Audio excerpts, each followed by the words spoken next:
Hello students. आज हम पढ़ेंगे चैप्टर 10 ऑफ इंग्लिश लिटरेचर जो है अ वाइज लेसन।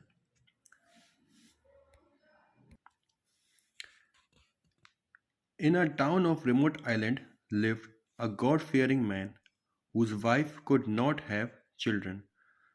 एक रिमोट आइलैंड है जहाँ पर एक गॉड फियरिंग मैन रहता है, मतलब गॉड फियरिंग मतलब एक इंसान जो भगवान से डरता है। Whose wife could not have children, जिसकी वाइफ के कभी बच्चे नहीं हो पा रहे। One day, however, she became pregnant, and her husband, rejoicing in his heart at the glad tidings, said, "You will give birth to a son who will be the comfort of our souls and the delight of our heart." एक दिन उसकी wife जो है pregnant हो गई, ठीक है। और उसका जो पति है बहुत खुश हुआ और कहा कि तुम बहुत जल्दी एक लड़के को जन्म दोगे, ठीक है, जो हमारे सब जो आत्मा वगैरह सब कुछ खुशी से भर देगा। I will educate him and bring him up well. मैं उसको पढ़ाऊँगा अच्छे से और उसको बहुत ऊपर बढ़ाऊँगा। And he shall inherit my good name and increase my renown. और वो मेरा नाम ऊंचा उठाएगा और मेरे खानदान का नाम और ऊंचा उठाएगा। Thus spoke the happy potential father, but his wife replied. इतना बोलने के बाद उसकी पत्नी ने बोला, You speak foolish words, for the future is unknown to you. आप बहुत गलत बोलते हैं, बहुत फुलिश वर्ड बोलते हैं, क्योंकि आपने अभी भविष्य देखा नहीं है, फ्यूचर आपको पता नहीं है कि क्या होगा। How do you know that my child birth is going to go well. आप वो कैसे कह सकते हो कि मेरा चाइल्ड बर्थ है, जो मेरा बच्चा होने का समय आएगा, कैसे अच्छा होगा। That I shall give birth to a son and not to a daughter, कि मैं लड़के को ही जन्म दूंगा, लड़की को नहीं दूंगा। That the child is going to live long and that it is going to be robust and healthy, कि जो बच्चा है काफ़ी ज़्यादा समय तक रहेगा और वो बहुत अच्छा हेल्दी वगैरह रहेगा। You should not have spoken such idle words and boasted but left everything to God. आपको इतनी बड़ी बड़ी बातें नहीं बोलना चाहिए और आपको इस तरीके सब नहीं बोलना चाहिए, बाकी बल्कि सब कुछ भगवान पर छोड़ देना चाहिए।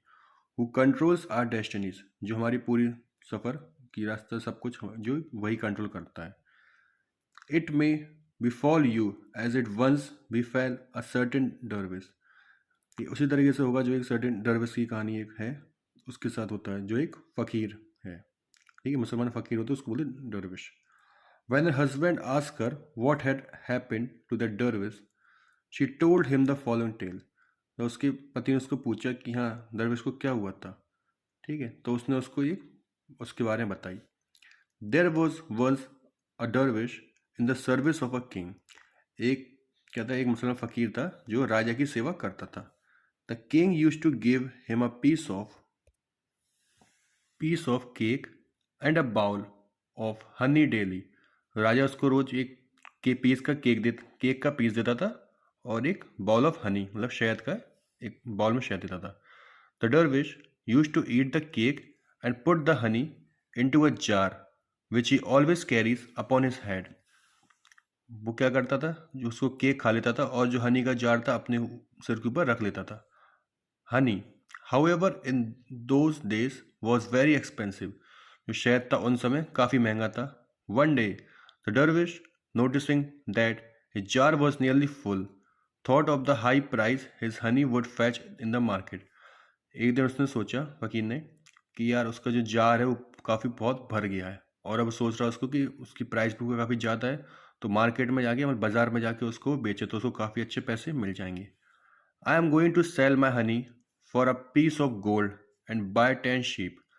वो कह रहा है मैं अपनी जो हनी शहद उसको बेचने जा रहा हूँ, किसके बदले, सोने के बदले, और जिसके बदले मैं क्या लाऊंगा, 10 शीप लेके आऊँगा। All of which is going to give birth to lambs. और सारी शीप अपने एक बच्चे को जन्म देंगी। So that in the course of 1 year I am going to have 20 sheep. तो उसने अंदर लगाया कि वो एक साल में करीब कितनी शीप होंगी, उसका 20 शीप उसके पास हो जाएंगी। Then for sure the number will steadily increase and in 4 years I shall be the owner of 400 sheep. वो कह रहा है कि यहाँ इतनी से नंबर मतलब इतनी वो बढ़ती रहेंगी और मैं 4 साल बाद कितनी 400 शीप का ओनर हो जाऊंगा, मतलब खुद का मालिक हो जाऊंगा, 400 शीप मेरी खुद की रहेंगी। I shall then buy a cow and an ox and acquire a piece of land. फिर वो कह रहा है मैं काऊ और ऑक्स को खरीदूंगा और एक बढ़िया पीस ऑफ लैंड मतलब एक बढ़िया जमीन वगैरह खरीदूंगा. My cow will give birth to calves, the ox will be useful to me in ploughing my land. वो कह रहा है काऊ किसको बर्थ देगी? काप्स. काप्स को, जो काऊ बच्चे होते हैं उसको काप बोलते हैं. और ऑक्स किसको, ऑक्स क्या करेगा? Ox will be useful to me in ploughing my land. जो ऑक्स होगा उसके लिए, उसकी लैंड वगैरह जो सी जमीन खेती में होती है उसके लिए काम में आएगा. While the cows will provide me with milk, और काउस को क्या है, दूध वगैरह भी उसको देगा. In 5 years time the number of my cattle will have increased considerably. वो कहता 5 साल में जो उनके बच्चे हैं जो काऊ वगैरह के काफ़ी बढ़ जाएंगे.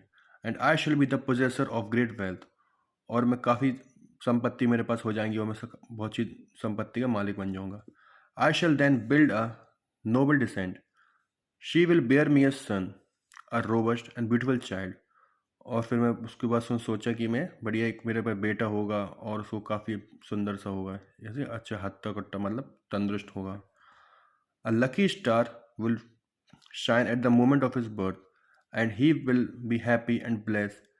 और एक मतलब जब वो होगा तो एक बढ़िया चमकता सितारा नजर आएगा और उसको आशीर्वाद देगा. And bring honour to my name after my death, और मेरे मरने के बाद मेरे जो नाम पे उसको आगे बढ़ाएगा. ठीक है स्टूडेंट्स, आज हम पढ़ेंगे सिर्फ यहाँ तक. इसके आगे हम इसको कंटिन्यू करेंगे नेक्स्ट क्लास में. ओके.